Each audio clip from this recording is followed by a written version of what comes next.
அன்பும் பண்பும் பாசமும் நேசமும் நிறைந்த நட்புகளுக்கும் உறவுகளுக்கும் என் இனிய காலை வணக்கம். இன்று ஒரு குறள். அதிகாரம் 22, ஒப்புரவு அறிதல்.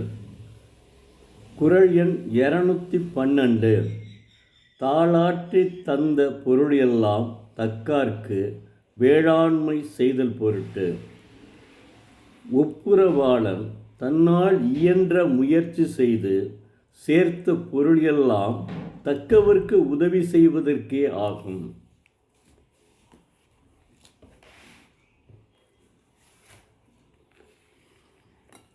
தெய்வப்புலவர் திருவள்ளுவர் உலக நலனை அறிந்து ஒருவன் பாடுபட்டு சேர்க்கும் பொருள் முழுவதும் தக்கவர்க்கு உதவி செய்வதற்கே ஆகும் என்கிறார்.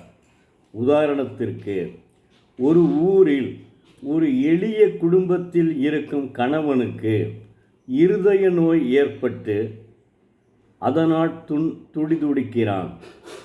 அதனால் மனைவி அவரை மருத்துவமனைக்கு அழைத்து சென்றாள்.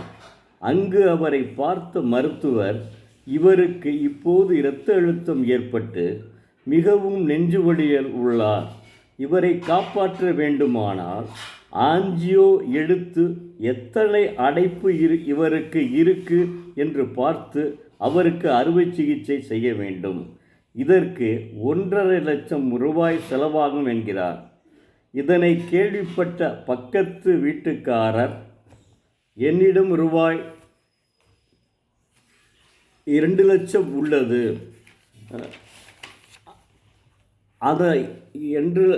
என்னிடம் ரூபாய் 2 லட்சம் உள்ளது என்று சொல்லி மருத்துவர் அவரிடம் கேள்விப்பட்டு மருத்துவர் அறுவை சிகிச்சை செய்து அவர் உயிரை காப்பாற்றி அவர் நெஞ்சு வலியிலிருந்து தப்பி வீட்டிற்கு திரும்பி அழைத்து வரப்படுகிறார். அவர் மனைவி பக்கத்து வீட்டுக்காரருக்கு நன்றி கூறினார்.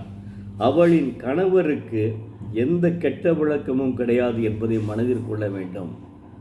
தெய்வப்புலவர் சொல்வதற்கு சரியாக இருக்கிறது. அவளின் கணவருக்கு எந்த கெட்ட பழக்கமும் கிடையாது. இப்படி உலக நலனை அறிந்து உதவி செய்வதைத்தான் தெய்வப்புலவர் உணர்த்துகிறார். பக்கத்து வீட்டுக்காரரும் செல்வந்தர் அல்ல. அவர் ஒவ்வொரு வீட்டிற்கும் சுத்திகரிப்பு நீர் வழங்கி அந்த லாபத்தில் சேர்த்து வைத்த பணம். அப்படி சேர்த்து வைத்த பணத்தில் ஒருவருடைய உயிரையே காப்பாற்றி இருக்கிறார் என்பதை உணர வேண்டும். இத்தகைய மனித நேயத்தை தான் தெய்வப்புலவர் அற்புதமாக பதிவு செய்துள்ளார். இதை மாணவர்கள் தயவு செய்து, என்னுடைய சம வயதை விட மாணவர்கள் நிச்சயமாக கேட்க வேண்டும். காரணம், இப்போதிருந்தே நீங்கள் திருக்குறளை உயர்நிலைப் பள்ளியில் படிக்க வாய்ப்பு உண்டு. அப்போது என்ன செய்யுங்களா, நீங்கள் படிக்கும்போதே என்னை போல மனப்பாடம் செய்யாமல், நான் ஏற்கனவே மனப்பாடம் செஞ்சு தமிழில் நிறைய மார்க் வாங்கணும், 80 குறையாமல் வாங்குவேன், அதனால் மார்க் வாங்கணும் அப்படின்ற எண்ணத்தில் அவன் என்ன செஞ்சான், நான் என்ன செய்வேன்னா அப்படியே படிச்சிருவேன். பொருளையும் பொருள் தெரியாமல் படித்து எழுதுறது கேட்டது அப்படியே கேட்கிறது. அப்போ என்ன செஞ்ச, மார்க் தமிழில் நிறையா வாங்குவேன். மாணவ செல்வங்கள், புரிந்து நீங்கள் திருக்குறளை மனப்பாடம் பண்ணுங்கள், அதை பற்றி கவலை இல்லை. ஆனால் பொழிப்புரையை தயவு செய்து புரிந்து மனப்பாடம் செய்யுங்கள். அது உங்களை வளப்படுத்தும், இளமையிலேயே வளப்படுத்தும். இளமையிலேயே நன்றாக கற்றுக்கொண்டால் நம்முடைய உள்ளம் நன்றாக இயங்கும். நல்லது. நன்றி. மீண்டும் நாளை பார்ப்போம்.